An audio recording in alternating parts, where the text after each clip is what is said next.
오늘은 성령의 열매 양선이라는 제목으로 말씀을 드리겠습니다. 성령의 6번째 열매는 양선입니다. 양선이란 누가 시키거나 누가 명령을 내려서 억지로 하는 것이 아니라 자발적 그리고 선택에 의한 적극적 선행을 양선이라고 합니다. 일을 시켜서 하면 삭스를 받게 되니 의무적으로 열심히 잘할 것입니다.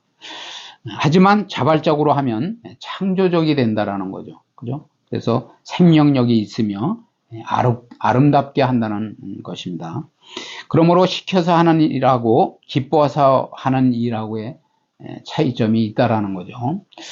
의무로 하게 되면 절대 기쁨이 없다라는 거예요. 열심히 일을 안 하면 잘리게 되니까 열심히 하는 것 같이 보이지만은 하지만은 능률이 없다라는 거죠. 그렇지만 자발적이고 자기가 좋아서 직접 거기에 집중해서 하는 일은 능률이 있고 또 기쁨이 있다라는 거죠. 그래서 그래서 양선의 결과는 아름다운 결과를 맺는다라는 거예요. 그래서 하나님을 위해서 그리고 타인을 위해서 또 스스로 원하여 행하는 기쁨의 선을 양선이라고 한다라는 거죠. 우리가 남을 돕든지, 그죠? 다른 사람에게 유익을 주든지, 그리고 선을 행할 때 하나님의 이름으로 또 하나님께서 주신 그 마음으로 선을 행할 때 우리가 기쁨이 생긴다라는 거예요. 그래서 또 스스로 원했으니까, 그죠? 누구의 명령을 받거나 억지로 한 것이 아니라 스스로 깨닫고 그 소중함을 알기 때문에 선을 행할 때 우리에게 기쁨이 찾아올 수밖에 없다라는 거죠. 그래서 공부도 그렇고 우리의 삶이 아무리 머리가 좋다고 하더라도 노력하는 사람을 못 당한다고 그래요. 그죠? 우리가 노력하는 사람은 정말 밤낮 그냥 거기에 집중하고 노력하는 사람은 못 당해요. 그런데 더 중요한 게 뭐냐면 좋아서 하는 거예요. 좋아서. 거기에서 그냥 어떠한 보람을 느끼고 거기에 집중하고 취미가 붙었던지 거기에 대한 소중함을 깨닫고 그냥 자기가 미치는 거예요. 한마디로. 그러면은 그 사람은 또 못 이겨요. 그죠? 최고라는 거죠. 최고. 그래서 우리는 스스로 자발적으로 일꾼도 그렇잖아요. 일꾼도. 그죠? 시키는 일도 안 하는 사람이 있는가 하면 시키는 일만 또 충실하게 잘하는 사람이 있어요. 그런데 상일꾼은 뭐냐면 시키지 않았어도 알아서, 그죠? 자기가 알아서 머리를 또 지혜를 동원해서 잘 사용하면서 하는 사람이 상일꾼이, 하나님의 나라의 일꾼이 그러한 일꾼이 돼야 된다라는 거예요. 그래서 오늘 이제 다른 사람에게 선을 베푸는 하나님의 성령의 사람으로서 하나님께서 주신 그 마음과 능력을 발휘해서 남에게 다른 사람을 유익하게 하고 선을 행하는 것이 이제 양선인데, 정말 우리는 스스로, 그죠? 집중하고 또 스스로 마음이 움직여서 남이 시키는 일을 하는 것이 아니라 내가 자발적으로 하는 그런 저와 여러분이 되시기 바랍니다. 시편 23편 1절, 4절, 5절, 6절을 함께 읽어보시겠습니다. 여호와는 나의 목자시니 내게 부족함이 없으리로다. 내가 사망의 음침한 골짜기로 다닐지라도 해를 두려워하지 않을 것은 주께서 나와 함께 하심이라. 주의 지팡이와 막대기가 나를 안위하시나이다. 주께서 내 원수의 목전에서 내게 상을 차려주시고 기름을 내 머리에 부으셨으니 내 잔이 넘치나이다. 내 평생의 선하심과 인자하심이 반드시 나를 따르리니 내가 여호와의 집에 영원히 살리로다. 아멘. 시편 23편을 쓰게 된 배경이 바로 사무엘하 17장이라는 거죠. 24절 읽어보시겠어요? 이에 다윗은 마하나임에 이르고 압살롬은 모든 이스라엘 사람과 함께 요단을 건너니라. 그죠? 여기서 바르실레가 등장합니다.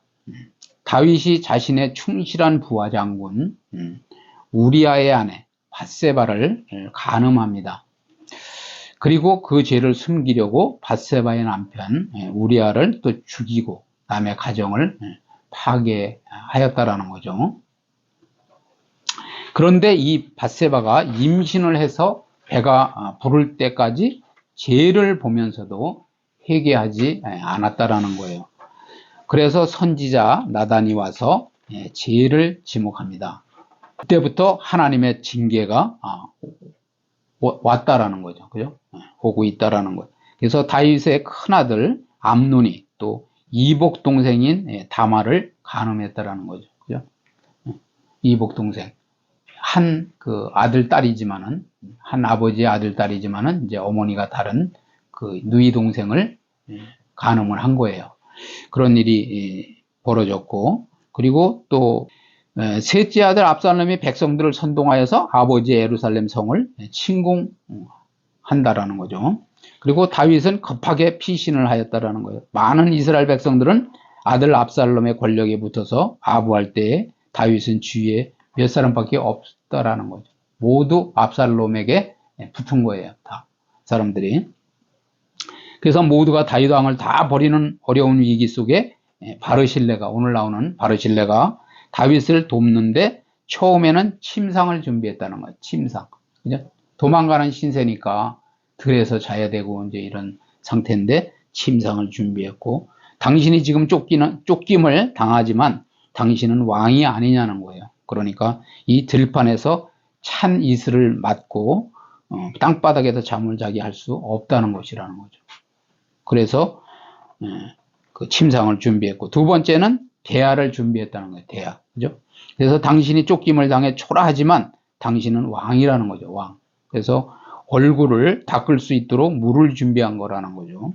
그리고 맨 땅의 음식을 먹게 할 수 없어서 질그릇을 준비하고 그 다음에는 볶은 곡식을 준비하였다라는 거죠. 이 평지에서 불을 피우면 바로 적에게 발각된다라는 거예요. 그죠? 연기가 올라가고 그러니까. 그러면 다 그 포위를 당하고 몰살을 당하는 거죠. 그렇기 때문에 곡식을 미리 볶아서 준비를 하고, 이처럼 정성을 다해서 다윗을 도울 때 이것이 바로 양선이라는 거죠. 그죠? 다윗이 시켜서 한 일이 아니라는 것입니다. 그리고 적극적으로 도왔다는 거예요. 적극적으로. 그래서 다윗 왕이 힘을 얻어서 승리하여서 왕권을 지키게 된 거라는 거죠. 그런 선을 베풀었기 때문에. 그래서 자신의 아들 압살롬이 원수가 되어서 지키고 있을 때 침상과 그리고 대야, 또 곡식, 버터, 치즈가 준비되어서 원수의 목전에서 상을 베푼 것이 누구냐는 거죠. 그죠? 바로 바르실레가 아니겠냐는 거예요. 바로 이것을 다윗이 기억한 거라는 거죠. 내가 사망의 음침한 골짜기에 서 있을지라도, 그죠? 즉 내가 압살롬 앞에 엄청난 사망의 골짜기에 있을지라도 내가 두려워하지 않을 것은, 결국은 바르실레를 통하여서 나를 도왔던 여호와께서 나와 함께 하시고 원수의 목전에서 나에게 상을 베푸셨다는 것이라는 거죠. 그죠? 그래서 다윗이 전쟁을 마치고 나서 너무 감사해서 쓴 글이 바로 시편 23편이라는 거예요. 양선은 절대 대가를 바라거나 요구하지 않는다라는 거죠. 제가 먼저도 말씀드리지만은 어디에 갔는데 정말 그 사람이 어떤 대가를 바라거나 또 어떤 자기가 먼저 그런 호의를 받아서가 아니라, 어떤 도움을 받아서 또 어떤 친절을 받아서가 아니라 정말 생각지 않았는데 하나님께서 우리가 믿음 생활을 말씀대로 잘 순종하며 살다 보면 하나님께서 또 사람을 우리에게 붙이셔서 그러한 선을 받게 하신다라는 거예요. 그런 섬김을 받게 하신다는 거예요. 그래서 그 사람이 어떤 대가를 바라거나 그런 그 보응을 바라고 하는 것이 아니라 정말 우리에게 친절을 베풀어 줄 때가 있다라는 거죠. 우리도 먼저 예수님의 사랑을 받아야 된다는 것이, 먼저도 말씀드리지만 우리는 죄 가운데 빠져서, 그죠? 영원히 멸망할 수밖에 없는 죄를 저질렀음에도 불구하고 예수님께서 우리를 위해서 희생양이 되셔서 우리를 살려주셨잖아요. 그죠? 죄악 가운데서. 그런 것처럼 우리도 그런 사랑을 받았다면 많은 사람들에게 하나님의 그 비밀을 복음의 비밀을 알려주시고, 그리고 섬겨야 된다라는 거예요. 그죠? 그래서 양선은 내가 원한 선행이라는 거예요. 내가. 누가 시켜서 하거나 명령해서 억지로 하는 그런 선행이 아니라, 그래서 내가 원해서 하는 거기 때문에. 그리고 양선은 성령께서 만드신 적극적인 선행이라는 거죠. 그래서 우리가 성령의 열매를 이제 알아보고 있는데, 왜냐하면 신앙생활을 한다고 하면서 정말 성령님에게 붙들려서 성령께서 우리의 영과 더불어서 우리의 영과 접목이 돼서 우리의 영을 강하게 하시고, 또 온유하게 하시고, 지혜롭게 하시고, 그죠? 능력 있게 하셔서 이런 성령의 열매를 맺도록 해주신다라는 거예요. 그러면 우리가 신앙생활을 올바로 한다면 성령의 역사가 나타나야 되겠죠. 그죠? 은사가 나타나야 된다는 거예요. 은사가 나타나고, 그 다음에는 뭐냐면 열매가 맺어져야 돼요. 이 9가지 열매가 다 맺어져야 된다는 거예요. 우리의 심령에. 그래서 사랑하는 그런 또 자비한 그런 또 양선, 여러 가지 그런 9가지 그러한 열매를 맺히는 우리가 돼야 된다는 거죠. 그래서 이런 것을 감당했던 바르실레는 엄청난 믿음의 양선의 본이 된다는 거예요. 오늘 시편 23편을 통해서도 다윗이 고백한 것처럼, 그죠? 바르실레가 있었기 때문에 그러한 아들에게 쫓기는 신세에 있었지만은, 그리고 목숨이 경각에 달린 거예요. 그죠? 목숨이 위태로운 그런 아들이 목숨을 취하려고, 그죠?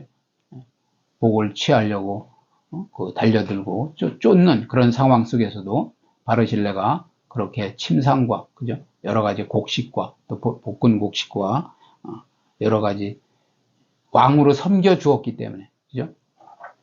왕으로 대접하고 섬겨 주었기 때문에 그런 어려운 환경을 잘 이겨냈다라는 거죠. 그죠? 그리고 결국은 다시 왕자를 복귀해서 왕위를 이어서 또 하나님의 역사를 이루어가게 됐다라는 거예요. 그죠?